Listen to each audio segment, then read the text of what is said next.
Hey guys, it's Sean Yu.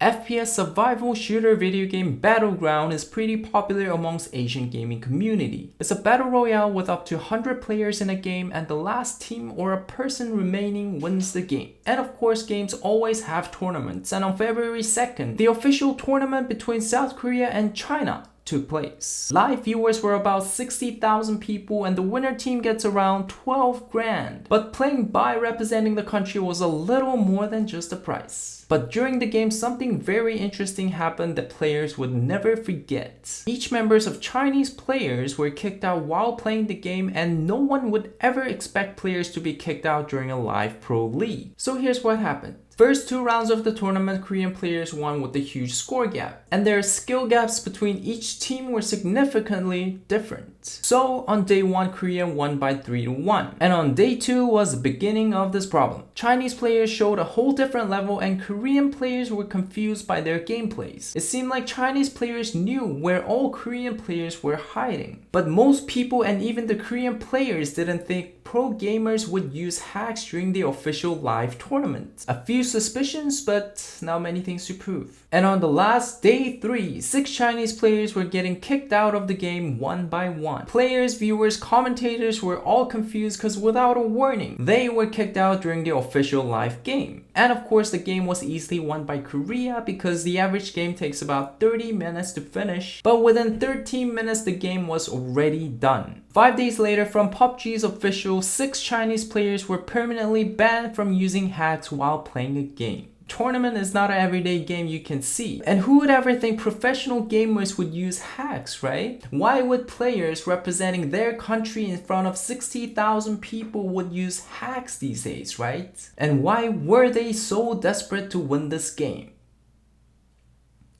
What do you guys think?